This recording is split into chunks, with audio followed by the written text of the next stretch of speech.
কুরআন হাদিস বুঝতে গেলে বুঝানো হয়ে আলেমের সামনে বসতে হয়, তাহলে কুরআন হাদিস বুঝে যায়। এখন তো সব মোবাইল দেখে দেখে কুরআন পড়ছে আর মানে করে নিজে নিজেই ব্যাখ্যা করছে। জেনে রেখে দেবেন যে কুরআনের নিজে নিজে মানে করে ব্যাখ্যা করে সে কাফের হয়ে যাবে। আল্লাহ পাক সূরা বাকারাতেই বলেছেন কুরআন পড়ে অনেকে গুমরাহ হয়। কুরআন পড়ে কি হয়? সূরা বাকারাতে আছে কুরআন পড়ে অনেকে জাহান্নামী হয়ে যায়, আবার কুরআন পড়ে বহু লোক হিদায়াত হয়ে যায়। তুমি নিজে নিজে মানে করবে নিজের মতন করে না, নিজের মতন মানে করলে হবে না। আল্লাহ পাক কুরআন শরীফের মধ্যে বলেছে ইয়াদুল্লাহি ফাওকা আইদিহি, যে হাত ধরলো আল্লাহ, যে নবীর হাত ধরলো সে কার হাত ধরলো? ইয়াদুল্লাহ, কার হাত? আল্লাহর হাত। এই আয়াত যে মানবে সেও কাফের হবে, যে অমান্য করবে সেও কাফের হবে। এই আয়াতকে আয়াতে মুতাসাবিহাত বলা হয়। যে মানবে সেও কাফের হয়ে যাবে, যে অমান্য করবে কেমন ভাবে? নবীর হাত কার হাত? নবীর যে হাত ধরলো ইয়াদুল্লাহ, আল্লাহর হাত ধরলো। আল্লাহর হাত আছে, হাতের আকার আছে না নেই? হাতের আকার আছে না নেই? হাতের আকার নেই, হাতের আকার আছে। যে নবীর হাত ধরলো সে আল্লাহর হাত ধরলো। আল্লাহর একটা হাত আছে, মাথায় গেল। হাত রাখতে গেলে একটা বডি দরকার, বডি রাখতে গেলে দুটো পা দরকার। মানতে গেল আল্লাহ হয়ে গেল কি বুত। হলো না? হলো না? বলেন হলো না? হলো না? আল্লাহর আকার আছে, আল্লাহ আকার, আল্লাহ নিরাকার। নিরাকার বললো কাফের হবে। আল্লাহ আকারও নয় নিরাকারও নয়। আকার নিরাকারের সৃষ্টি আছে, সৃষ্টি কোনোদিন স্রষ্টা নয়। আকার নিরাকারের সৃষ্টিকর্তা হচ্ছেন আমার আল্লাহ। একবার জোরে বলেন সুবহানাল্লাহ। তাহলে এই আয়াত যদি কেউ মেনে নেয়, সারা সাতটা মেনে নেয় যে নবীর হাত ধরলো ইয়াদুল্লাহি ফাওকা আইদিহি, যে নবীর হাত ধরলো কার হাত ধরলো? আল্লাহর। যদি এটাকে মেনে নেয় ঈমান থাকবে। আল্লাহর হাত আছে এটা মানলে ঈমান থাকবে। তাহলে এই আয়াত যদি মেনে নেয় কি হবে? আপনার কথা বুঝতে পারছেন? আল্লাহর হাত মানবে তো এই আয়াত যদি মানে তাহলে আল্লাহর হাত আছে, ইয়াদুল্লাহ আল্লাহর হাত, তাহলে আল্লাহর হাত আছে। আল্লাহর হাত মানলে ঈমান থাকবে না কাফের হবে? যদি বলেন না কাফের হয়ে যাবে। এবার বলেন কুরআনের আয়াত অস্বীকার করলে কি হবে? যদি এটাকে এই আয়াতকে যদি না মানে কি হবে? কুরআনের এই আয়াতটাকে যদি তোমার না মানে বলে না এটা ভুল, ভুল বললে ঈমান থাকবে? কুরআনের এই আয়াতটাকে যদি বলে ভুল, ঈমান থাকবে? এই আয়াতটাকে মানবে বললে ঈমান থাকবে? তাহলে মানলো না মানলেও এই মাথায় ঢুকছে, বুঝতে পেরেছেন? এগুলোকে আয়াতে মুতাসাবিহাত বলা হয়। এগুলো ব্যাখ্যা করতে গেলে মুজতাহিদ হতে হয়। হুজুরের উম্মতের সবচেয়ে বড় মুজতাহিদ ইমামে আযম আবু হানিফা রাহমাতুল্লাহ আলাইহি। হুজুর বলে দিয়েছেন যে নবীর হাত ধরলো সেটা আল্লাহর কুদরতি হাত ধরে ফেললো। জোরে হবে না সুবহানাল্লাহ? হাতও মানা হয়ে গেল, আয়াতও মানা হয়ে গেল। জোরে বলেন সুবহানাল্লাহ। মুসলমানের ছেলেরা, এ নবীর উম্মতিরা, তাই আমি আপনাদের বলে দিয়ে যাই, আরে কুরআন আছে, কুরআনের মানে বই আছে। এই কুরআনের অনুবাদ দেখে দেখে আপনি হিদায়াত হতে পারবেন না, আপনি বুঝতে পারবেন না। হুজুর কিতাবুল্লাহ দিয়ে গেছে, সুন্নাত রাসূলুল্লাহ দিয়ে গেছে। এটা বুঝতে বুঝার জন্য, এটা বুঝার জন্য আপনাকে হাক্কানি আলেম হতে হবে। যদি হাক্কানি আলেম না হন, হাক্কানি আলেমের সোহবতে বসতে হবে। ইমামে আযম বোঝে, ইমামে শাফি বোঝে, ইমামে মালিক বোঝে, ইমামে আহমদ বিন হাম্বল বোঝে, বড় পীর আব্দুল কাদের জিলানী বোঝে, হযরত খাজা মাইনুদ্দিন চিশতি আজমিরি বোঝে, মুজাদ্দিদ আল পেশানি বোঝে, বাহাউদ্দিন নকশবন্দি বোঝে, ফুরফুরার পীর আবু বকর সিদ্দিক বোঝে, হযরত বসিরাত আল্লামা রুহুল আমিন সাহেব বোঝে, আব্দুল মাবুদ ফারুকি বোঝে। হে নবীর উম্মতিরা, হযরত দাইয়ান সাহেব বোঝে, আল্লাহর ওলিরা বোঝে, হযরত মুস্তাফা মাদানী বোঝে। আল্লাহ পাক তিনাদের করে বোঝার ক্ষমতা দিয়েছেন, কারণ তিনারা হাক্কানি আলেম ছিলেন, তিনারা হাক্কানি আলেম ছিলেন। হে নবীর উম্মতিরা, তাই আমাদের কি করতে হবে? আল্লাহ পাক আমাদের করে হাক্কানি আলেমদের মাধ্যমে খবর দেয়, সেই খবরটা তাদের মুখ থেকে শুনে আমল করতে হবে। যেমন নবী খবর শুনিয়েছে, আমল করেছে, আল্লাহ জান্নাত দিয়েছে। ওই রকম যারা হাক্কানি আলেম খবর শোনায়, যদি আমল করে, নবীদের আশ্রয়ে যেমন আল্লাহর জান্নাত পেয়েছে, আলেমদের আশ্রয়েও আল্লাহর জান্নাত পেয়ে যাবে।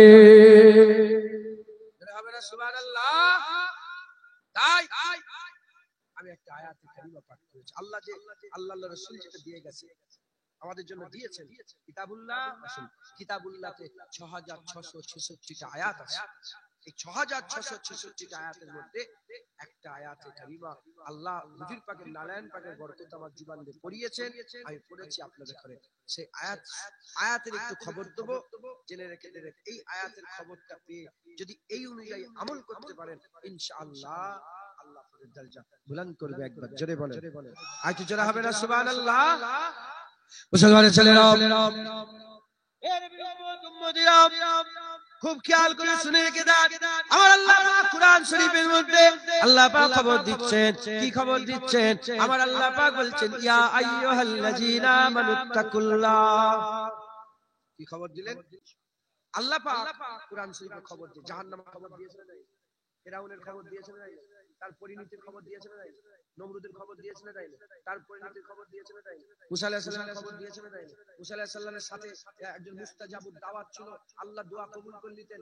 সে যখন দোয়া চাইতো আল্লাহ কবুল করতেন। নবীর সাথে বিয়াদবি করেছিল, আল্লাহ খবর দিয়ে বলেছে আমি তাকে কুত্তা করে দিয়েছি। খবর দিয়েছেন না? যখন রাসূল পাক সাল্লাল্লাহু আলাইহি সাল্লামকে এই মক্কার কুফার কুরাইশরা আফতার বলল, নিবংশ বলল, আল্লাহ খবর দিয়ে বলল, ইন্না শানিয়া কাহুয়াল আফতার। আমার হাবিব মনে ব্যথা নেবেন না, ওরাই তো নিবংশ হয়ে যাবে, আপনার বংশ কিয়ামত পর্যন্ত থাকবে। খবর দিয়েছেন না?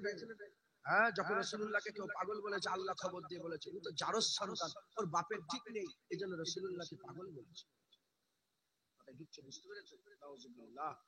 যারা যাদের বাপের ঠিক নেই তারা নবীর সাথে বিয়াদবি করে, কথা ঠিক না বলেন? হালালি সন্তান করে নবীর সাথে বিয়াদবি করতে আরে এ ডাল মে কুছ কালা হ্যায়, কথা ঠিক না? এগুলো খবর, এগুলো কি বলেন? খবর। সেই খবর সমূহের মধ্যে একটা খবর আমি আপনাদের দিচ্ছি। আল্লাহ তিন রকম ভাবে খবর দিয়েছেন। এক নম্বর খবর বলছে ইয়া আইয়ুহান নাস, হে লোক। দ্বিতীয় নম্বর খবর আল্লাহ বলছে ইয়া আইয়ুহাল্লাযীনা আমানু, হে ঈমানওয়ালা। তৃতীয় নম্বর খবর দিয়েছে ইয়া আইয়ুহান নবী। দেশের প্রধানমন্ত্রী আছে না, যেমনই হোক আছে না নেই, এই প্রধানমন্ত্রী তিনটে খবর তিন রকম ভাবে সম্বোধন করে। কোরকম ভাবে? এক নম্বর সম্বোধন করে হে আমার দেশবাসী, হিন্দু খ্রিস্টান ইহুদি নাসারা শিখ ঈসাই সব পড়ে গেল। দ্বিতীয় নম্বর খবর দিল কি, হে আমার ক্যাবিনেট সদস্য, সব বাদ হয়ে গেল, ক্যাবিনেটের সদস্য হয়ে গেল, কিছু গুণ আছে। তারপরে বলল হে আমার মন্ত্রী সভার সদস্য, সব বাদ, শুধু মন্ত্রী।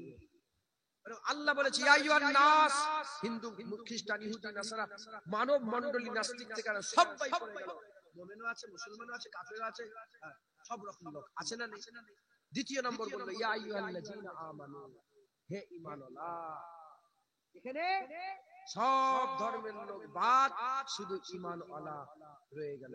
এখন আমি আপনাদের জিজ্ঞাসা করি, আপনারা কারা? আপনারা ঈমানওয়ালা তো? বলেন, সন্দেহ আছে? যদি ঈমানওয়ালা না হয় তাহলে কি বেঈমান? আপনারা সব কি বলবেন? রাস্তার ধারে মানুষ, আমি আপনাদের লাগেও আজ করছি, এই জন্য লাইটটা অফ করে দিতে বললাম, দেখতে পেয়েছিলাম। আপনারা সব ঈমানওয়ালা তো? বলেন আলহামদুলিল্লাহ। দাড়ি চাচা বেনামাজি বেরোজগার, তাও বলেন ঈমানওয়ালা তো? ঈমানওয়ালা হওয়ার শর্ত কটা জানেন আপনারা? ঈমানওয়ালা হওয়ার শর্ত কটা? দুটো। ঈমানওয়ালা হওয়ার শর্ত, ইয়া আইয়ুহাল্লাযীনা আমানুর মধ্যে ঢুকতে গেলে শর্ত কটা? দুটো। দুটোর মধ্যে একটা যদি না থাকে হবে না, দুটোই থাকতে হবে। মিলিটারি হওয়ার শর্ত কটা? দুটো। মিলিটারি হওয়ার শর্ত কটা? দুটো। এক নম্বর হাইট, দ্বিতীয় নম্বর চেস্ট। হাইট আছে, চেস্ট আছে, হাইট নেই, মিলিটারি হতে পারবে না। যত বড় শিক্ষিত, হাইট চেস্ট না থাকলে মিলিটারি হতে পারবে না। ওই রকম দ্বারা ঈমানওয়ালা হওয়ার শর্ত দুটো। এক নম্বর শর্ত লা ইলাহা ইল্লাল্লাহ, দ্বিতীয় নম্বর শর্ত মুহাম্মাদুর রাসূলুল্লাহ। যারা হবে না সুবহানাল্লাহ। এই দুটো শর্ত আছে। আল্লাহ পাকের ব্যাপারে কোনো সন্দেহ আছে নাকি? তাহলে কাফের হয়ে যাবে। আর নবীর ব্যাপারে সন্দেহ করা যাবে না, সন্দেহ করা যাবে। নবীর ব্যাপারে কোনো সন্দেহ আছে? আল্লাহর রাসূল, আল্লাহর ব্যাপারে যেমন কোনো সন্দেহ নেই, রাসূলুল্লাহর ব্যাপারে কোনো সন্দেহ করা যাবে না। কিন্তু অনেকে সন্দেহ করে না, করে না, এটা জানে ওটা জানে না, এটা পারে এটা পারে না, এটা করতে পারে ওটা করতে পারে না, আলিফ বে জানে আলিফ বে জানে না, আসে না নেই? এরা হচ্ছে শয়তান। এদের ঈমান টেস্ট করে দেখতে হবে আছে না না। ঢুকছে লা ইলাহা ইল্লাল্লাহ মুহাম্মাদুর রাসূলুল্লাহ। আমার আল্লাহ যাদের অন্তরে গেঁথে দিয়েছে তাদের ঘরে আল্লাহ ইয়া আইয়ুহাল্লাযীনা আমানু বলে ডেকেছে। একবার জোরে বলো। মুসলমানের ছেলেরা, এ নবীর উম্মত উম্মতিরা, আমার আল্লাহ পাক আমাদের ঘরে খবর দিয়ে বলছেন ইয়া আইয়ুহাল্লাযীনা আমানুত্তাকুল্লাহ ওয়া কুনু মা'আস সাদিকিন। হে ঈমানওয়ালা, ইত্তাকিল্লাহ, আল্লাহকে ভয় করো। ইয়া আইয়ুহাল্লাযীনা আমানুত্তাকুল্লাহ, আল্লাহকে ভয় করো, আল্লাহকে ভয় করো। আপনি যদি ঈমানওয়ালা হন, যদি আপনার মধ্যে লা ইলাহা ইল্লাল্লাহ মুহাম্মাদুর রাসূলুল্লাহ থাকে, আল্লাহ আপনাকে বলছে আল্লাহকে ভয় করো। আপনি যদি ঈমানওয়ালা হন, লা ইলাহা ইল্লাল্লাহ মুহাম্মাদুর রাসূলুল্লাহ সাল্লাল্লাহু আলাইহি ওয়াসাল্লাম যদি থাকে, আল্লাহ আপনাকে বলছে ভয় করো। যার মধ্যে লা ইলাহা ইল্লাল্লাহ মুহাম্মাদুর রাসূলুল্লাহ আছে, তাকে আল্লাহ স্পেশাল ভাবে ডেকে বলছে আল্লাহকে ভয় করো, আল্লাহকে ভয় করো। আর দ্বিতীয় নম্বর আল্লাহ বলছে ওয়াকুনু মা'আস সাদিকিন, এবং আল্লাহর ওলিদের সঙ্গী সাথী হয়ে যাও। আল্লাহকে ভয় করো, ওলি আউলিয়াদের সঙ্গী হয়ে যাও। কাকে বললেন? হিন্দুকে, খ্রিস্টানকে, ইহুদিকে, নাসারাকে ইয়া আইয়ুহান নাস বলে আমভাবে বললেন না, স্পেশাল ভাবে, খাস ভাবে ঈমান ওয়ালাদের করে বললেন আল্লাহকে ভয় করো আর ওলিয়া উলিয়াদের সঙ্গী হয়ে যাও। তার মানে এই মেসেজ যে আল্লাহ আমাদের দিলেন, এটা কার কথা? এটা কার কালাম? কালামুল্লাহ, আল্লাহর কালাম। এর মধ্যে আমাদের হিদায়াত আছে না নেই? এর মধ্যে আমাদের নূর আছে না নেই? এর মধ্যে জান্নাত আছে না নেই? এর মধ্যে আল্লাহর দিদার আছে না নেই? এর মধ্যেই তো আমার আল্লাহ আমাদের আখিরাতে পার হওয়ার রাস্তা রেখে দিয়েছে। একবার জোরে বলেন। মুসলমানের ছেলেরা, এ নবীর উম্মত উম্মতিরা, আমার আল্লাহ নিজে বলছে ওলিয়া উলিয়াদের সঙ্গী হয়ে যাও, সাথী হয়ে যাও।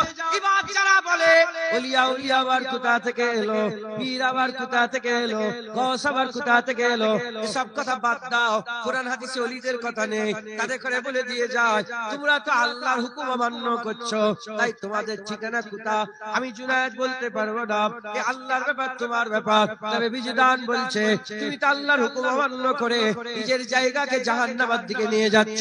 আল্লাহ নিজে বলছে ইয়া আইয়ুহাল্লাযীনা আমানুত্তাকুল্লাহ ওয়া কুনু মা'আস সাদিকিন, আল্লাহর ওলিদের সোহবত হাসিল করো। সাদিকিন মানে সত্যবাদী।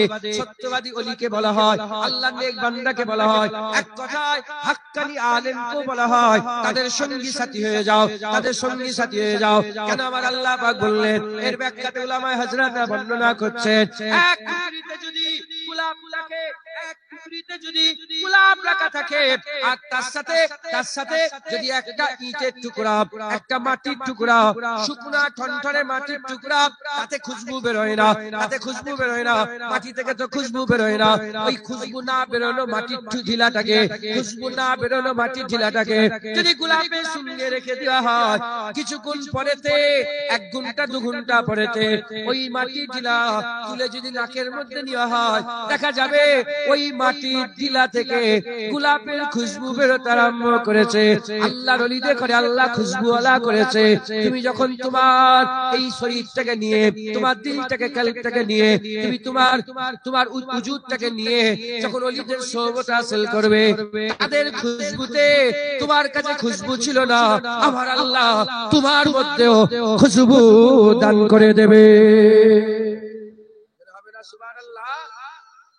এ নবীর উম্মত উম্মতিরা, দ্বিতীয় উদাহরণ আল্লাহ পাক কুরআন শরীফের মধ্যে বলেছেন আল্লাহ নূরুস সামাওয়াতি ওয়াল আরদ, আল্লাহ হচ্ছে জমিন আসমানের নূর। আল্লাহ হচ্ছে জমিন আসমানের নূর। জমিনে আল্লাহ নূর আছে, আসমানে আল্লাহ নূর আছে। আসমানে সামা বলতে উপরকে বলা হয়, উঁচুকে বলা হয়, আসমানকে বলা হয়। উপরে আল্লাহর নূর বুঝা গেল, জমিনে আল্লাহর নূর কোথায় পাবো? জমিনে আল্লাহর নূর কোথায় পাবো? আকা মাওলা রাসূলুল্লাহ সাল্লাল্লাহু আলাইহি ওয়াসাল্লাম হাদিস পাকের মধ্যে বলছেন ইত্তাকু ফিরাসাতাল মুমিনিনে ফাইন্নাহু ইয়ানজুরু বিনুরিল্লাহ, ইত্তাকু ফিরাসাতাল মুমিনিনে ফাইন্নাহু ইয়ানজুরু বিনুরিল্লাহ। ওলিয়ে কামেল, ইমানে কামেল, ওলিয়ে কামেল, ইমানে কামেল, তাদের জ্ঞান গরিমা থেকে তোমরা পরহেজ করো, কারণ তারা ইয়ানজুরু বিনুরিল্লাহ, তারা দেখে, ইয়ানজুরু মানে দেখা, তারা দেখে বিনুরিল্লাহ, আল্লাহ নূরের ভিতর দিয়ে, আল্লাহ নূরের ভিতর দিয়ে। আল্লাহ পাক তাদের দিলের মধ্যে নূর ফেলে রেখে দেয়। আল্লাহর ওলিদের অন্তরে, আল্লাহর ওলিদের হৃদয়ে, আল্লাহর ওলিদের কলবে আল্লাহর ওলিদের দিলেতে আল্লাহ পাকের নূর পড়ে আছে। নূর মানে আলো, নূর মানে আলো, আলো মানে জ্যোতি, জ্যোতি অন্ধকার, জ্যোতি আর অন্ধকার আল্লাহ দুশ্মনী তৈরি করে দিয়েছে। চতুর্দিকে তাকিয়ে দেখে শুধু অন্ধকার অন্ধকার অন্ধকার অন্ধকার। এই জায়গাটায় আলো। কেন এই জায়গায় আলো? কারণ এখানে আলো আছে। আলো আর অন্ধকারের দুশ্মনে যেখানে আলো থাকে সেখানে অন্ধকার থাকে না।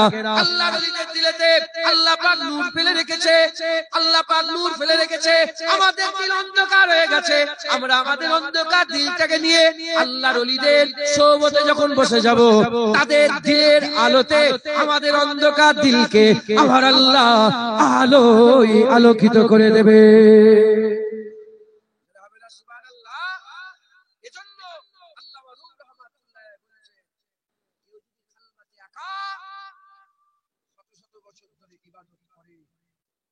তার ১৭ বছরের ইবাদত খালওয়াতে একা করার থেকে এক আল্লাহর ওলির সোহবতে বসা অনেক ভালো, অনেক উত্তম। একবার জোরে বলেন সুবহানাল্লাহ। কেমন ভাবে আলো হয় আমি বলে দিচ্ছি উদাহরণ। কেমন ভাবে আলো হয় শোনেন, কেমন ভাবে আলো হয় বুঝিয়ে দিচ্ছি। যেমন ওই যে পেছনে একটা ঘর আছে মনে হচ্ছে, ঘর আছে, কিংবা যে কোনো আপনার একটা ঘর আছে, দরজা বন্ধ, জানলা বন্ধ, ভিতরে অন্ধকার, কি বলে সাপ যাবে, ব্যাঙ যাবে, ইয়ে যাবে, কিছু বুঝতে পারবেন? হ্যাঁ, আর যদি একটু জানলাটা খুলে দেওয়া হয়, ওখান থেকে যদি আলো ঢোকে, সাপ ব্যাঙ সব দেখা যাবে না? আমাদের দিল অন্ধকার হয়ে গেছে, এই জন্য আমাদের ইহসাসাত শেষ হয়ে গেছে। ইহসাসাত বলে আর কিছু নেই। যদি বলেন ইহসাসাতটা কি বুঝিয়ে আজকের মাগরিবের নামাজ আর জীবনে পাবেন, আর জীবনে পাওয়া যাবে। আবার আল্লাহ পাক বলছেন আল আসর ইন্নাল ইনসানা লাফি খুসর। আল্লাহ বলছে ওয়াক্তের কসম, মানুষ ক্ষতিগ্রস্ততে নিমজ্জিত হয়ে যাচ্ছে, মানে ওয়াক্ত চলে যাচ্ছে। এই আয়াতের ব্যাখ্যাতে মুফাসসিরিন কোরআন, আমি নাম ভুলে যাচ্ছি না, উনি সব আয়াতের তাফসীর করেছেন। এই আয়াতের তাফসীরটা বুঝতে পারছেন না বলে আমি জঙ্গলে গেলাম খবর পেলাম না, সেহেরাতে গেলাম খবর পেলাম না, বহু জায়গায় গেলাম খবর পেলাম না, বাজারে গিয়ে দেখি এক বরফ বিক্রেতা বরফ বিক্রি করছে আর ফসল করছে। সময়ের কসম, সময়ের কসম তাড়াতাড়ি আসো। তখন হুজুর গিয়ে বললেন কি ব্যাপার, তুমি সময়ের কসম করছো কেন? আল্লাহ পাক কোরআন ছিল ওয়াক্তের কসম করছে, সময়ের কসম, তুমি সময়ের কসম করছো কেন? বলে বুঝতে পারছেন যত সময় চলে যাচ্ছে আমার বরফ গলে যাচ্ছে। বরফ যখন গলে যাচ্ছে এই বরফের আর কোনো দাম চলে যাচ্ছে। আমাদের জীবনে প্রতিটা ঘটনা একবার করে ঘটে। পাপ একবারই মরে, বারবার মরবে না। পা একবারই ভাঙে, বারবার পা ভাঙবে না। যদি বলে না আমার তো দুবার পা ভেঙেছে, যে ভাব প্রথমে যে পাটা যেভাবে ভাঙলো ওইভাবে আর জীবনে কিয়ামত ভাঙবে না। যদি পা ভাঙে অন্য রকম ভাবে ভাঙবে, ওরকম ভাবে আর আমাদের জীবনের ঘটনা একবারই। জুনায়েদ হজ করছে, আপনারা শুনছেন, এটা জীবনে একবারই ঘটবে, কিয়ামত পর্যন্ত আর এই ঘটনা ঘটবে না। যদি জুনায়েদ আবার আসে হজ করতে সামনে বছরে কিংবা কালকেই যদি আবার হজ করে, আপনারা অনেক সবাই থাকবেন না, কিংবা আপনি এখানে বসে আছেন ওইখানে, আপনি ওখানে বসে আছেন আপনি যাবেন এইখানে, এইভাবে জীবনে হবে। আজকের মাগরিবের নামাজ আমরা জীবনে পাবো না। যে সেকেন্ডটা চলে যাচ্ছে জেনে রেখে দেবেন এটা একবারই পার হয়ে যাচ্ছে, এ আর কিয়ামত পর্যন্ত ফিরে আর আসবে না। মাগরিবের নামাজ পড়তে কে বলেছে? বলেন বলেন, মাগরিবের নামাজ কার হুকুম? আল্লাহর হুকুম কি ছেলে ফেলার ব্যাপার? আল্লাহর হুকুম কি ছেলে ফেলার ব্যাপার? এটা কি আমাদের জন্য কি আল্লাহ কি করেছে? শরিয়াত। এটা আমাদের জন্য কি করেছে? শরিয়াত। আদম আলাইহিস সালামের জন্য আল্লাহ জান্নাতে শরিয়াত করেছিলেন, জানেন? জান্নাতে শরিয়াত আদম আলাইহিস সালামের জন্য একটা ছিল, লা তাকরাবা হাযিহিস শাজার ফাতাকুনা মিনাজ জালিমিন। খবরদার গাছের ফল খাবে না, হাসারা ওয়ালো মে হো যাওগে। আদম আলাইহিস সালাম গেলেন, গাছের ফল খেলেন, একটা খাতা লজ্জাস, কবিরা ভুল করে, কবিদের ভুল হয়, লজ্জাস হয়ে যায়, খাতা হয়ে যায়, লজ্জাস। একটা ভুল করেছিলেন, আল্লাহ কি করলেন? জান্নাত থেকে বের করে দিলেন। আল্লাহ কি করলেন? উলঙ্গ করে দিলেন। আল্লাহ কি করলেন? স্বামী স্ত্রী জুদা করে দিলেন। আল্লাহ পাক কি করলেন? আমার আল্লাহ পাক 400 বছর কিছু কম বেশি তওবা করার পরে আল্লাহ মাফ করলেন। আমাদের ইহসাসাত নেই। মাগরিবের নামাজ কে শরীয়ত করেছে? যে আল্লাহ বলেছিলেন আদমকে খবরদার লা তাকরাবা হাদিস সাজাদ তাকুনা মিনাল জালিমিন, সেই আল্লাহ আমাদেরকে বলেছে ওয়াকিমুস সালাত। ঠিক না ঠিক বলে? সেই আল্লাহ পাকই বলছেন ওয়াকিমুস সালাত, নামাজ কায়েম করো। আজকে সবাই মাগরিবের নামাজ পড়েছেন? আর পড়েছেন আলহামদুলিল্লাহ বলেন। সবাই কি পড়েছে? যারা পড়েনি এদের মধ্যে দুই দল, এক দলের দিল নূর আর এক দলের দিল অন্ধকার। কাদের দিল নূর, কাদের দিল অন্ধকার? দুজনেই নামাজ পড়লো না, মাথায় ঢুকান, দুজনেই নামাজ পড়লো না।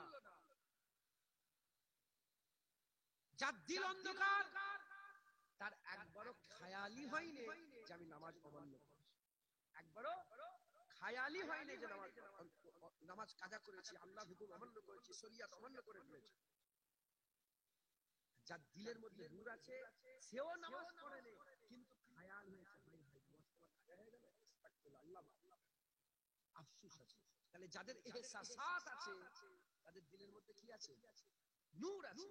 আর যাদের ইহসাসাত একদম মিটে গেছে, সুদের পর সুদ খেয়ে যাচ্ছে, লোনের পর লোন খেয়ে যাচ্ছে, আর তারপরে লটারির টিকিটের পর লটারির টিকিট কেটে যাচ্ছে, মেয়েরা বেপরদায় ঘুরের পর ঘুরেই যাচ্ছে।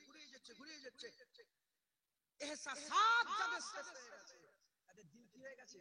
অন্ধকার। যেমন ঘর অন্ধকার, সাপ ব্যাংক যাচ্ছে কিছু বুঝে যাচ্ছে না, এদের দিল অন্ধকার, পরস্পর গুনাহ হয়ে যাচ্ছে কিছু বুঝতে পারছে না।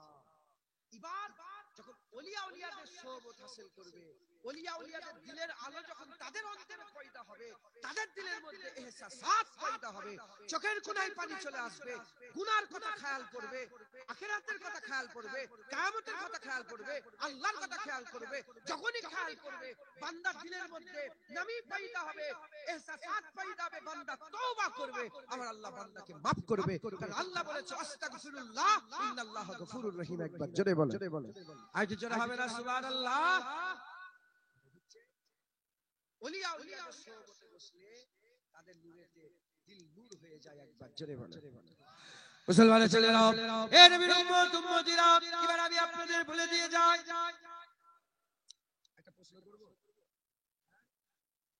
তোমাকে, ওলি খুঁজে পেয়েছো?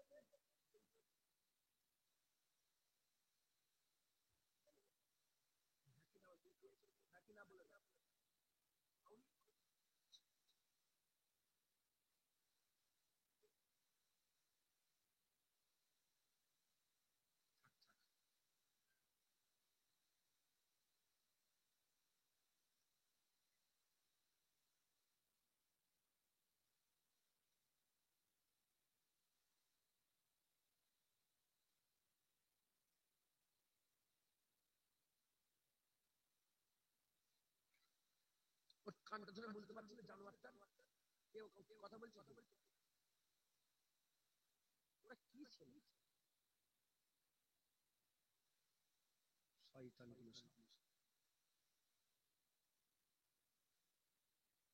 এই ওখানে নামাও, ওরসাল নামাও, হেঁটে হেঁটে যাও।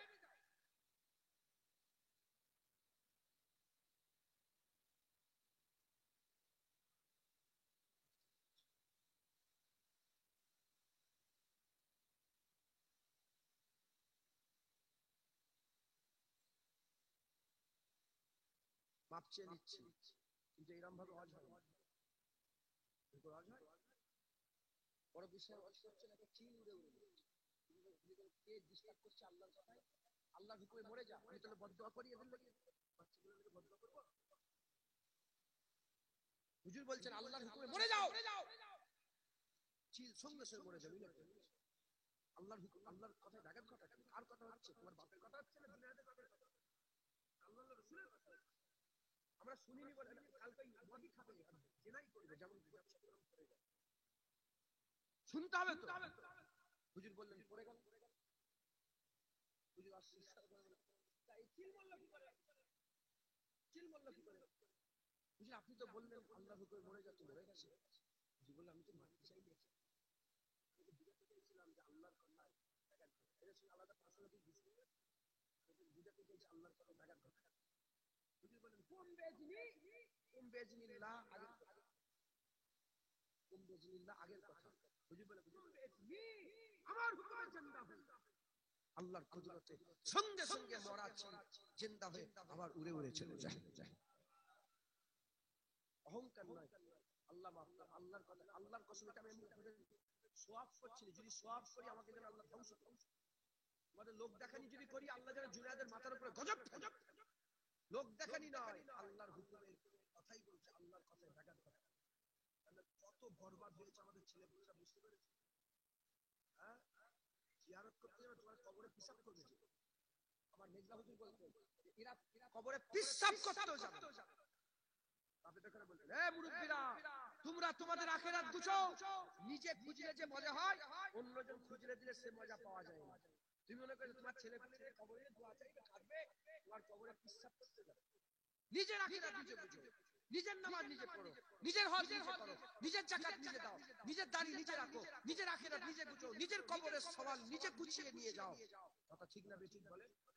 অতএব আমাদের সকলকে খেয়াল রাখতে হবে, আমাদের সকলকে হক হালালের সঙ্গে চলার আল্লাহ তৌফিক ইনায়াত করেন। সকল আল্লাহুম্মা আমিন, আল্লাহুম্মা